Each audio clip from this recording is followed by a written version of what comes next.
In provincia di Catanzaro dopo l'avviamento professionale lettere medie, nel senso che è stato bocciato 3 volte in prima media, sceglie la via dell'emigrazione, 20 anni di Belgio, 10 alla Volkswagen a Wolfsburg ad abitare antenne sui maggiolini e le Golf, poi nell'82 la svolta, l'acquisto di un'ex officina Fiat a 10 metri dalla spiaggia di Falerna nel Catanzarese, la nascita del Croquis, Risto di Scobar, dove i grandi della musica italiana anni '80, da Mino Reitano ai Pooh, da Albano e Romina ai Decibel, sono passati. Irruente, fantasioso, non molto amico della grammatica italiana ma dalle idee chiare, è stato sul punto di avere il Festival Bar di Vittorio Salvetti, suo amico, in riva al Golfo di Santa Eufemia, ma si è dovuto accontentare di Miss Snella tra i fornelli 93 a cura degli arredamenti Rosario Gargiulo fu Salvatore di Amantea,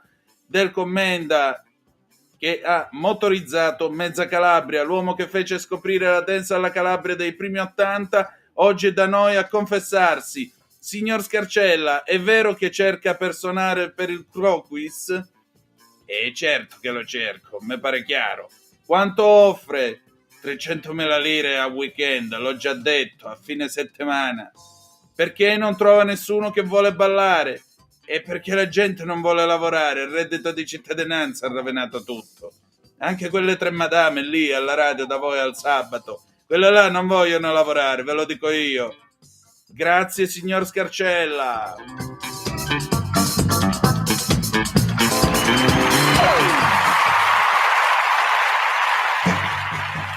Va ora in onda Aria fritta, Vaticano, fatti nostri e varia umanità con Antonino Danna.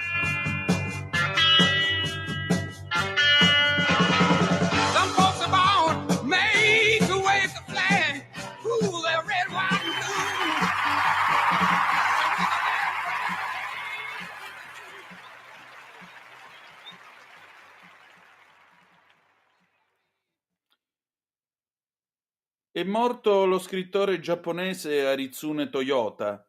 Ne dà notizia la famiglia a rottamazione avvenuta. Vi abbiamo letto il Makeda del giorno.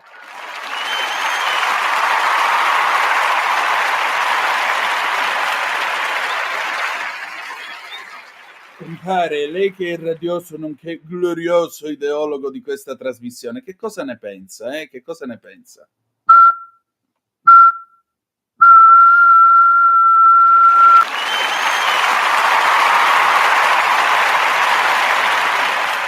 Amiche e amici miei, ma non dell'avventura, buonasera, siete sulle magiche onde di Radio Libertà, questa è Aria Fritta, io sono Antonino Danna, questa è la puntata di oggi, martedì 12 dicembre dell'anno del Signore 2023, cominciamo subito la nostra trasmissione ricordandovi date il sangue, in ospedale serve sempre, salverete vite umane, chi salva una vita umana salva il mondo intero, secondo appello, andate su radiolibertà.net, cliccate su Sostienici e poi abbonati. Troverete tutte le modalità per sentire questa radio un po' più vostra, dai semplici 8 euro mensili della Hall of Fame fino ai 40 euro mensili del livello creator che vi permetteranno di essere coautori e co-conduttori di almeno una puntata del vostro show preferito con il vostro conduttore preferito. Un'altra cosa, un altro invito, mi raccomando, sulla nostra pagina Facebook troverete anche tutte le informazioni per sostenere i nostri amici dell'Artsakh o Nagorno-Karabakh, che dir vogliasi,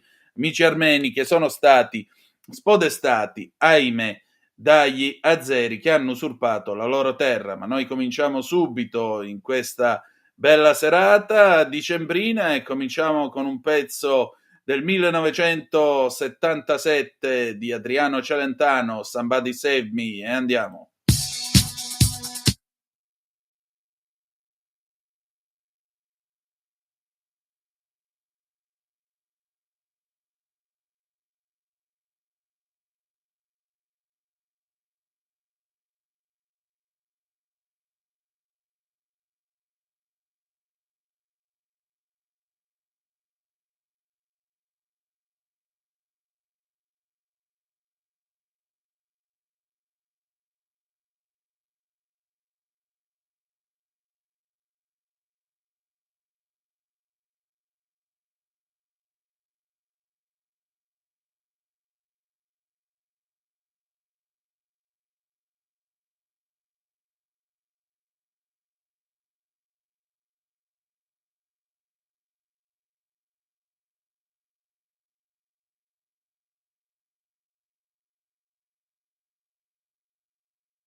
Sì, sei veramente forte.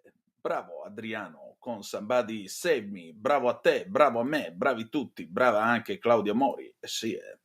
Oh, siete sempre sulle magiche onde di Radio Libertà, questa è sempre Aria Fritta, Antonino Danna al microfono con voi, questo pezzo è il 1977, Somebody Save Me, qualcuno mi salvi di Adriano Celentano. Ora io dovrei aprire la pagina Vaticana e la pagina Vaticana naturalmente dovrebbe parlare dello scandalo che è in corso per quanto riguarda la vicenda Cei Casarini. Vi posso dire la verità, mi sono francamente annoiato di tutto questo, per cui stasera non ne parliamo e passiamo oltre e ci sentiamo un gran pezzone del 1976, direttamente dal poliziottesco, una Magnum Special per Tony Saitta, Blazing Magnum di Armando Trovaioli. Andiamo.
C'è poco da fare, la musica dei poliziotteschi degli anni 70 non si batte proprio. Chiedete a un signore di nome Quentin Tarantino, vi spiega lui tutta l'arca e la merca, per usare un'espressione cabelleriana, l'arca e la merca de Montalbano. Bene, siete sempre sulle magiche onde di Radio Libertà, questa è sempre Aria Fritta, Antonino Danna al microfono con voi, in questa edizione in fondo scusate, quasi natalizia se vogliamo, insomma oggi è il 12, poi il 19, poi dovrebbe esserci il giorno di Santo Stefano, ma credo che il giorno di Santo Stefano saremo fermi, è vero. Ma in tutto questo apriamo una pagina dedicata alle teste coronate, no, non parliamo stavolta di Casa Windsor, parliamo dell'ex cognato della regina di Spagna Letizia Ortiz, tal Jaime del Burgo, che dopo aver rivelato di essere stato l'amante di Letizia, relazione cominciata ben prima del matrimonio di costei con Felipe VI, sì, lo so, lo ammetto, io a lei non l'ho mai potuta tollerare. L'ho detto.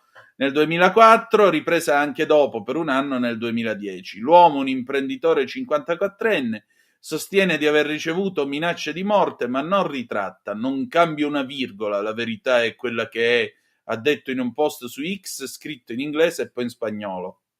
A Palazzo della Zarzuela, la residenza privata dei re di Spagna, la famiglia reale fa finta di nulla, continua a partecipare agli eventi ufficiali e non ha detto una parola. Ma il gossip è sulla bocca di tutti ed è di quelli che fa impallidire le crisi dei reali britannici con le bizze di Harry e Meghan.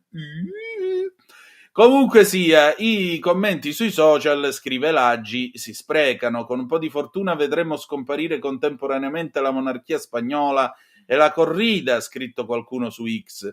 C'è chi ipotizza che la foto sia stata modificata digitalmente, quella famosa foto in cui Letizia, forse Letizia, con questa pashmina donata da lui, amore mio, te quiero, e sto contigo, mamma mia, mi sta venendo il diabete, mi sta venendo. Comunque, anche i repubblicani incalliti contestano il gesto. Letizia può essere la mia nemica di classe, ma anche la vittima di un crimine contro la privacy che si basa sul patriarcato. Ebbene sì, se per porre fine alla monarchia devi usare del burgo che viola il diritto alla privacy di una donna come vendetta, non contate su di me, perché porre fine a un'istituzione atavica con metodi atavici non porterà con sé alcuna repubblica. Ha scritto Esther Lopez Barceló, accademica di sinistra, scrittrice ed esponente politica.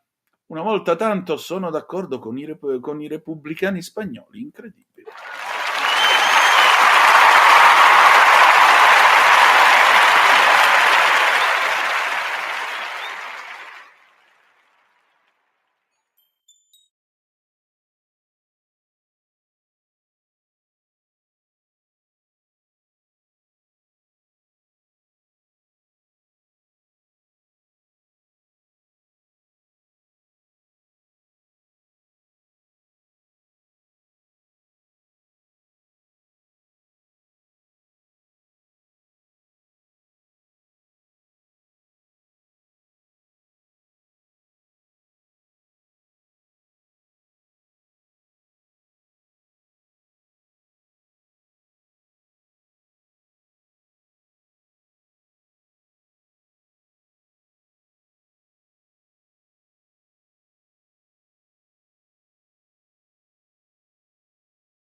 Non potreste immaginarvi.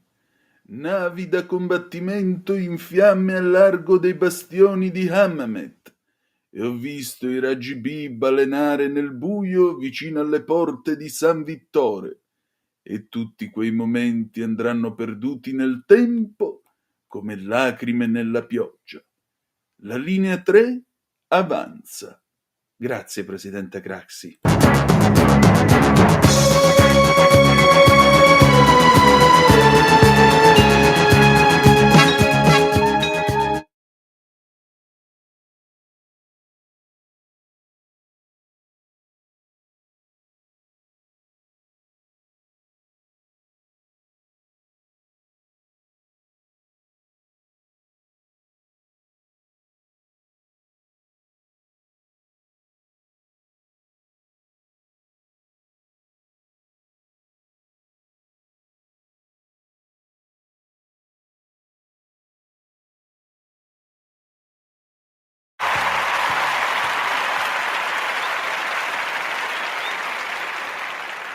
E allora erano i titoli di coda di Blade Runner rifatti dalla New American Orchestra nel 1983.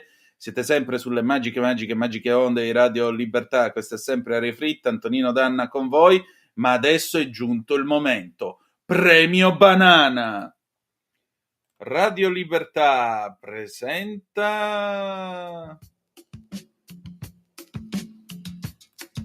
il premio Banana, il premio dedicato alla notizia più babbea di tutta la settimana.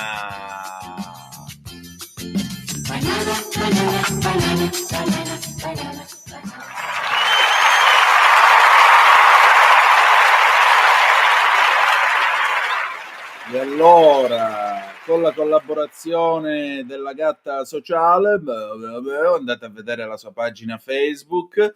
Noi abbiamo oggi due candidati al premio Banana, diciamo quello che è arrivato secondo. Cominciamo dal secondo.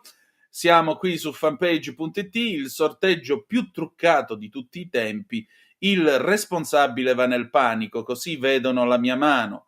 Il sorteggio della Coupe de l'Indre, torneo di calcio locale francese, è diventato virale per un imbroglio tanto grottesco quanto sfacciato. L'addetto della commissione a un certo punto si è reso conto che tutti lo stavano vedendo in diretta ed è andato nel panico. La grottesca vicenda si è svolta il 31 ottobre ed è stata immortalata da una diretta Facebook imbarazzante, che fin dall'immediato ha sollevato accuse di brogli. È stata la prima squadra estratta, contenuta in una pallina maneggiata in maniera goffa dall'addetta al sorteggio, a dare adito al sospetto, per non dire la certezza, che ci sia del marcio nell'Indre, un dipartimento francese della Loira.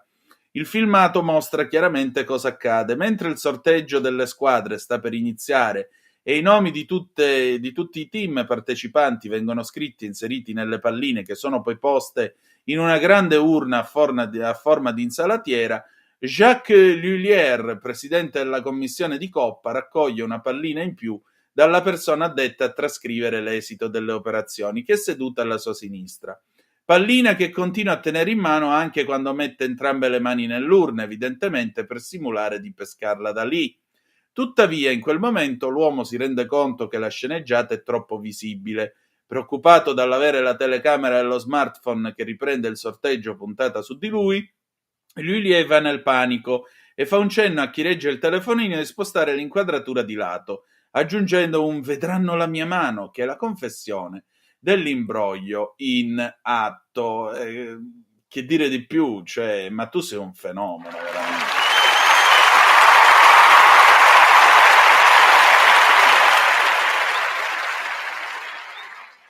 Ma il premio Banana di questa settimana va a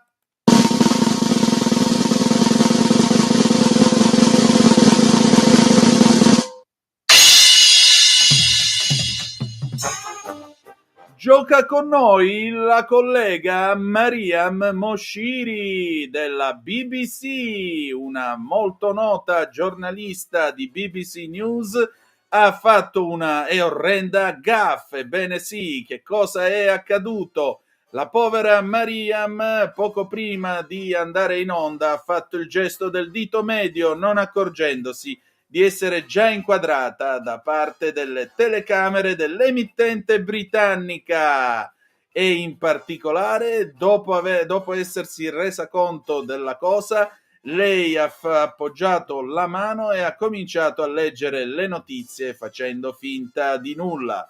Ha poi spiegato su Twitter chiedendo scusa, era uno scherzo privato con il team e mi dispiace che sia venuto fuori e andato in onda, non era mia intenzione, semplicemente capita che mi danno il conto alla rovescia e io per indicare uno ho deciso di fare questo gesto.